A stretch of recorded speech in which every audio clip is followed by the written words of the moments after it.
many such stories. This is popliteal fossa, where how we dissect the fascicles and ablate them. This is as other nerves. This is musculocutaneous. So what I want to say that at various places we have to operate in the limbs for a selective motor fasciculotomy, whereas rhizotomy is at the back, cauda equina.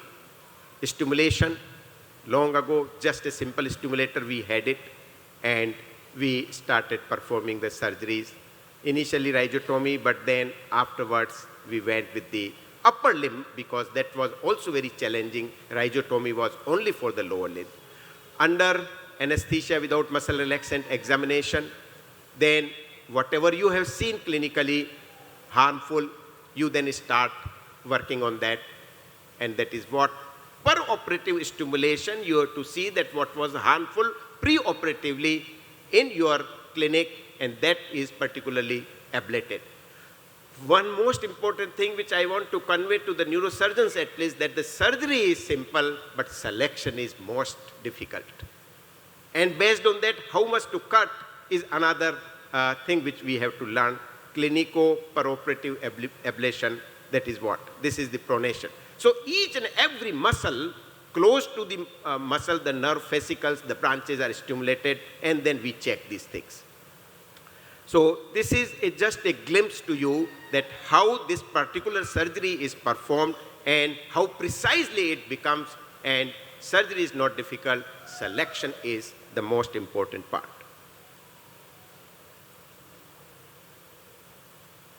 So at various places we conducted camps in India and various rehabilitation things which we performed.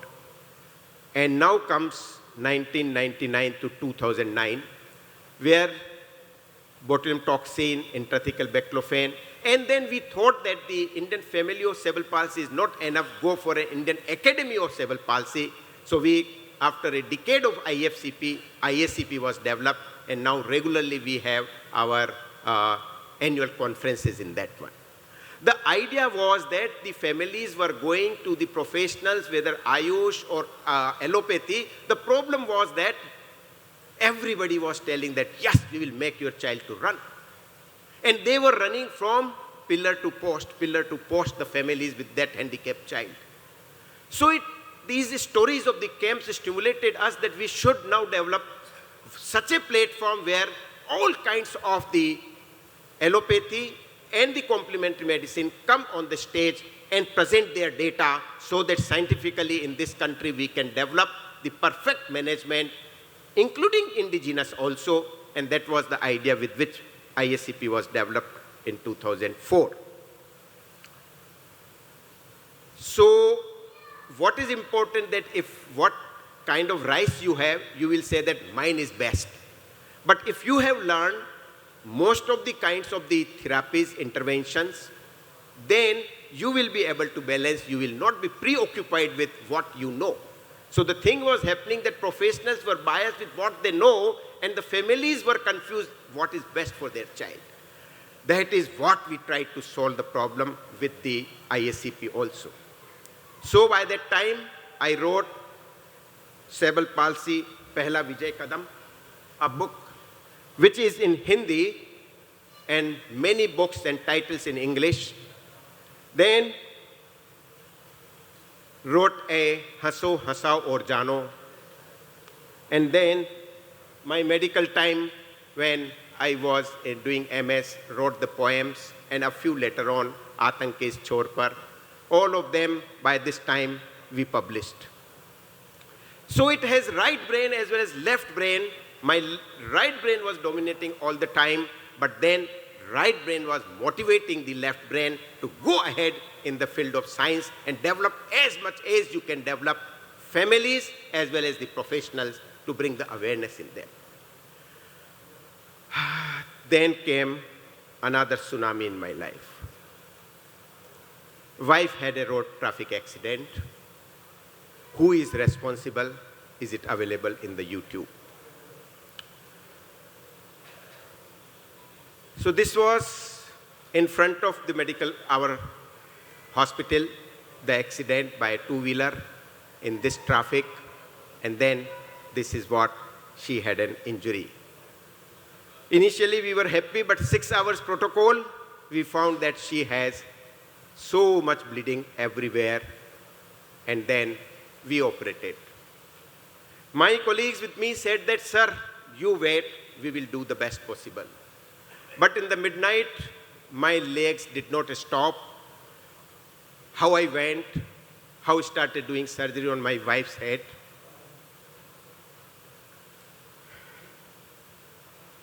When I said this story to a neurosurgeon from Israel in Bangalore, going to Narayan Hridayalaya, when he saw the traffic and said, what a bad traffic, I said, my wife met with this accident in this such a traffic.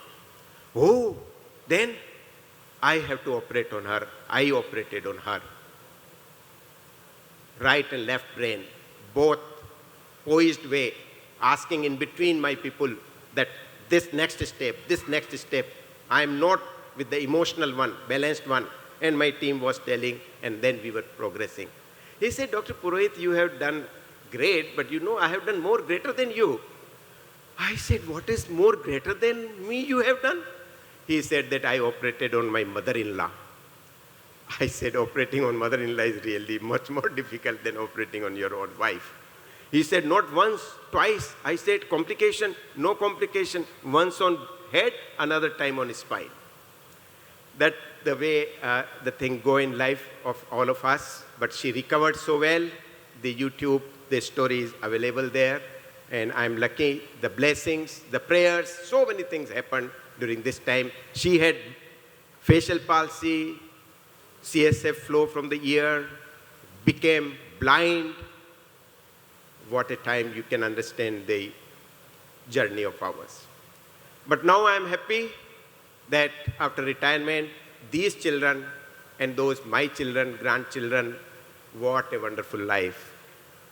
Thanks to the God who has given all those powers, and then I could go ahead because of you all. What I am because of you all. And all these barriers crossed to go in the center and hug the children with cerebral palsy and all other children. Now I present to you that greatest philosophy of our ancestors, the Lord Shiva. He has the right brain and left brain. And so correctly our ancestors have measured the functions of the brain. The right brain, which controls the left brain, is feminine. स्त्रीत्व दिया गया है इसमें. And the left brain, which controls the masculine, is given to the right side. Thanks to our ancestors, they have created the balance between the two and have given us the wisdom that you should balance in yourself the right and left, stritva and purushatva, feminine and masculine, east and west, Einstein and Swami Vivekananda. That is what is the journey of all of us in our life to go ahead. With that, I must say that how we should be having the anger of Lord Shiva, but at the same time he is so kind also. So usually there will be both the things in the people, and one should not judge just by one moment and react to it. My grandson recites nicely, Jata kata samprama brahmanni limpa nirjari viloli vichi vallari virajumana murdani. Like this you should teach, and this improves the vocal recitation of these people. So with this, I think once again I will like to give my thanks to the organizers, and at the end would say that तूफान में फंसी मेरी जीवन नौका है, भंवर में घूमती एक कहानी, यदि ऐसे में साथ निभा सको तो स्वागत है प्रिय, तुम्हारा स्वागत है. Thank you very much. Namaskar. Thank you, Dr. A.K. Purohit Saab. Really, your journey is inspirational to everybody, and your professional work is extraordinary, and your service to society is exemplary. And I request all of you, he deserves a standing ovation. Please stand and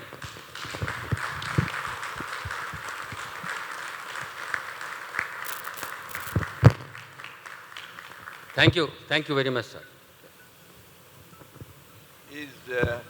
Many people may not know that Dr. Purohit is also a very good master in laughter.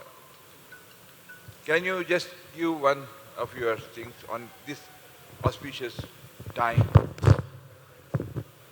एक joke बोल दीजिए.